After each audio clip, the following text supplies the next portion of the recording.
Halo, ketemu lagi. Thank you udah klik video aku dan nonton video kali ini. Buat kalian yang baru pertama kali di sini, welcome, selamat datang. Di channel ini kita suka discuss tentang izin tinggal, visa, juga pengalaman mixed marriage aku sama WNA di Indonesia.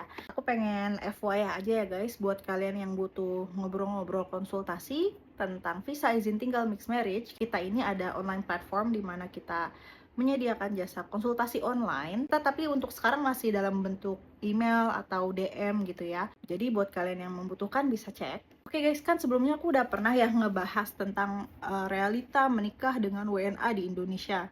Di video sebelumnya tuh aku bahas beberapa poin lah yang kayak I wish I knew before marrying foreigner. Dan hari ini aku pengen bahas lanjutannya karena banyak lah ya poin-poin tambahan. Tapi sebelum kita lanjut, catatan dulu, ini aku sharing berdasarkan pengalaman aku ya. Tapi bukan berarti karena aku mengalami ini, semua pasti mengalami hal yang sama. Yang namanya experience, life experience itu kan pasti berbeda-beda, subjektif, banyak konteks yang menentukan suatu hal itu terjadi. Jadi ambil aja ini lebih kayak ke insight aja sih guys, siapa tahu gitu ya kalian bisa lebih siap-siap atau lebih reflektif. Kali ini ada berapa poin ini ya? Ada 5 poin yang pengen aku share guys tentang realita menikah dengan WNA ya. Ayo kita langsung aja ke poin pertama. Pertama, timeline kalian itu bergantung banget sama pemerintah atau imigrasi.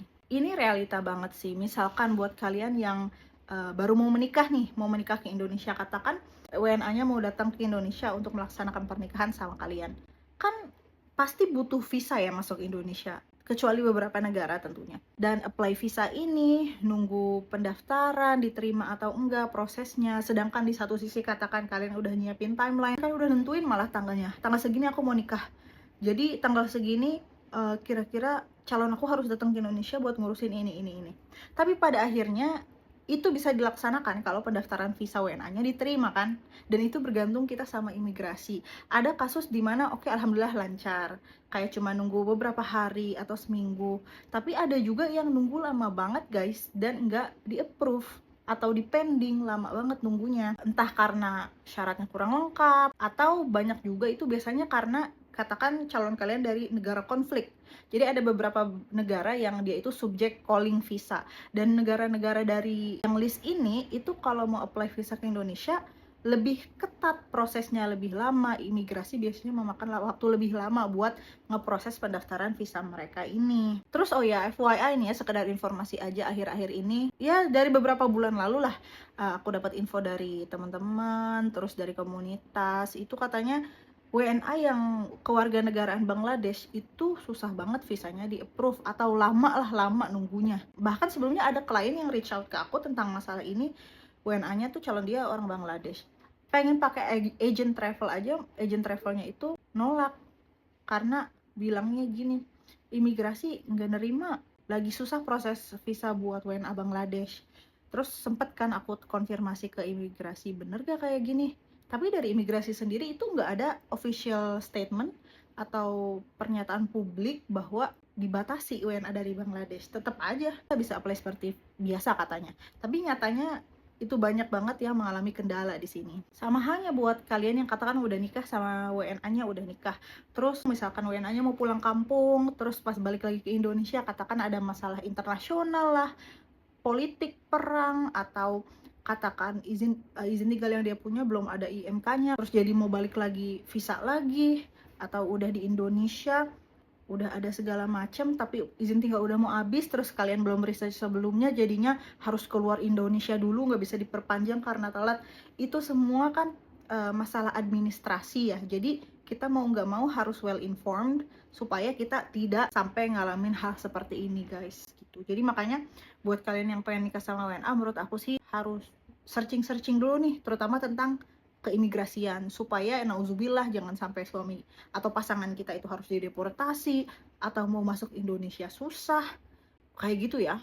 Oke lanjut, poin kedua, kalian si WNI-nya harus mengerti administrasi dan hukum. Tadi kan sebelumnya udah aku singgung nih, karena most of the time, kebanyakan buat kita yang melakukan mixed marriage, lingkungan kita tuh biasanya nggak banyak juga yang melakukan itu, bisa jadi kita yang pertama kali. Jadi mau nggak mau kalian WNI-nya itu harus mencari tahu tentang administrasi, karena nanti kan ada ngurus izin tinggal keimigrasian atau ngurusin SKTT, Disdukcapil segala macam. Itu kan kita WNI yang menggunakan bahasa Indonesia yang akan lebih mudah untuk mengakses informasi terkait hal-hal tersebut. Apalagi katakan kalian itu tidak mau memakai agent atau minta jasa orang, di mana itu memerlukan biaya lebih ya. Jadi kalian itu harus research juga.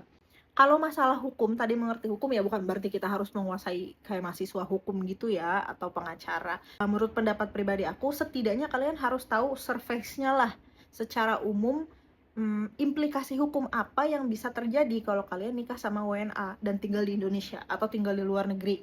Kalau di Indonesia nih misalkan, kalau kalian itu pengen punya anak dan nanti punya anak, ini anak kewarganegaraannya apa? Bisa ganda kah atau nggak boleh? Itu kan kalian harus research dulu. Terus kalau kalian nikah, emang nikah dengan WNA kalian masih bisa punya harta gono gini, bisa sharing harta atau propertinya harus dipisah.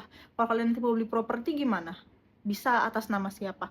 Hal-hal kayak gini yang nanti sekiranya akan sangat mempengaruhi pernikahan kalian, harus di research dulu. Selanjutnya poin ketiga guys, fulus, duit, money. Ini mah clear lah ya, dari awal kan kita harus urus visa, izin tinggal, terus misalkan nanti perpanjang atau katakan sampai jadi WNI kalau ada, itu kan biaya imigrasinya juga tidak sedikit ya, berjuta-juta. Belum lagi kalau di awal pas apply visa nih buat WNA-nya, ada beberapa klien yang sebelumnya itu kontak aku, mereka nggak tahu kalau ada persyaratan bank statement. Jadi kan kalau kalian mau apply visa ke Indonesia ada satu persyaratan bank statement ya. Jadi di rekening kamu sebagai sponsor WNI atau sebagai WNA-nya harus ada minimal 2000 USD. Ya buat banyak orang ini bukan uang sedikit guys. Jadi kalian harus naruh uang itu di rekening kalian. Terus misalkan biaya kalau mau mudik pulang kampung, ya kalau kita bandingin sama yang mudik ke kota sebelah kan biayanya jauh lebih besar. Biaya pesawat, biaya apalagi kalau pulang kampung yang namanya orang-orang merantau ke luar negeri kayak gini, banyak kasus yang harus spend di oleh-oleh atau share uang ke keluarga-keluarga di sana. Terus pas lagi proses ngurusin nikahnya itu kan tahapnya lebih banyak daripada yang nikah sama sesama WNI. Apostil lah, terus ke notaris, itu kan pasti membutuhkan biaya lebih juga ya. Ditambah kalau kalian itu nggak pede ngurus sendiri terus pakai agent, itu lebih mahal lagi. Ngurus pakai agent itu misalkan visa ya, kalian mau apply visa itu bisa 2 kali lipat dibandingkan harga kalau kalian urus sendiri. Jadi kalau masalah duit lebih ke situ sih, kayak kewajiban administrasi segala macam. Tapi kalau masalah tinggal di Indonesia, lagi-lagi balik ke negara asal WNA-nya, karena buat WNA yang katakan currency di negaranya itu cukup kuat ya, mungkin di Indonesia rasanya I'm rich gitu. Jadi tergantung juga itu konteks sama lifestyle juga sih. Kalau kalian ini lifestyle-nya memang ya sederhana-sederhana aja, di bagian situ sih menurut aku nggak terlalu berbeda. Lanjut, poin keempat guys. Keadaan darurat itu lebih ribet.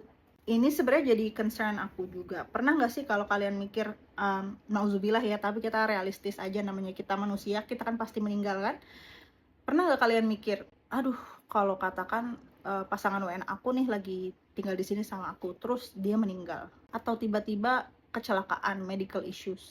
Di situ aku makanya dari udah lama ya aku selalu ngomongin sama suami aku, ini kamu harus omongin juga sama keluarga kamu di sana, sekedar informasi bahwa jadi kita sudah meninggalkan pesan satu sama lain. Kalau suami aku lagi di Indonesia terus meninggal di sini, supaya keluarga tahu misalkan diikhlaskan dikuburkan di Indonesia. Karena kan pengurusan kalau dikirim ke negaranya juga pasti ribet ya, jasadnya itu. Sama halnya kalau suami aku lagi pulang kampung atau lagi di luar Indonesia dan aku nggak ikut, meninggal di sana, aku ikhlaskan supaya dikubur di sana. Hal-hal kayak gitu guys. Terus kayak misalkan kalau kecelakaan, terus belum ada insurance, kalian harus research tuh asuransi apa aja yang bisa buat WNA. Apakah BPJS bisa buat WNA atau kalian mau insurance yang swasta. Sama halnya juga kalau ada tiba-tiba family dia di kampung sana, di negara dia maksudnya, ada family emergency, gimana? Kan jarak jauh, mau langsung pergi sekalipun bisa 12 jam ke sana, bisa nyampenya besoknya atau 2 hari setelahnya. Ini kan hal-hal yang emergent. Sampai kalau ke masalah immigration emergency, kalau nauzubillah dideportasi, terus nanti gimana, katakan ada emergency, nauzubillah WNA-nya dideportasi, nanti gimana kalian mau ketemunya? Kan bisa jadi di blacklist dari Indonesia, gimana tinggal barengnya. Intinya dari aku di sini bukan supaya overthinking ya, bukan supaya khawatir, anxious, lebih ke supaya lebih berdialog aja atas kemungkinan segala emergency atau kekhawatiran itu harus didiskusikan sama pasangan kita, terutama baiknya pastinya sebelum menikah ya. Oke, terakhir poin kelima yang pengen aku sharing itu long distance is a possibility. Jadi mungkin aja kalian itu long distance sama pasangan WNA kalian walaupun sama-sama tinggal di Indonesia. Maksudnya gimana? Jadi gini, tapi ini untuk kasus kalau misalkan pasangan WNA kalian itu yang bekerja, yang mencari kerja secara formal di Indonesia ya. Karena kan gini, kita tahu ya keadaan Indonesia, kita aja yang WNI tidak mudah mendapatkan pekerjaan. Apalagi opportunity buat WNA di Indonesia pastinya lebih sedikit. Tidak semua bidang membutuhkan WNA kan di Indonesia. Nah, karena opportunity yang lebih sedikit itu, apalagi bergantung sama field WNA itu mau kerja di bidang apa. Nah, mengingat opportunity-nya ini lebih sedikit, ya mau nggak mau, bisa jadi possibility keterimanya nggak di Jakarta, nggak di Jabodetabek. Katakan kalian tinggal di Jabodetabek, bisa jadi keterimanya di luar provinsi lah, atau di kota lain. Dan kalau seperti itu kasusnya, dan kalian sendiri yang WNI itu kerja juga, mau nggak mau kan harus long distance guys. Beda halnya kalau mau ikut gitu ya, bisa tetap tinggal bersama. Possibility ini mungkin aja, dan bukannya long distance itu hal yang buruk, enggak. Cuma menurut aku tidak semua pasangan bisa melakukan itu, karena itu butuh betul-betul kesabaran. Apalagi kalau bayangkan long distance yang kita tidak tahu kapan itu berakhir. Misalkan nggak tahu nih sampai kapan kita harus jauh kayak gini. Kan mungkin buat beberapa kalian yang relationship-nya itu harus physically close to each other, ini tantangan yang berat.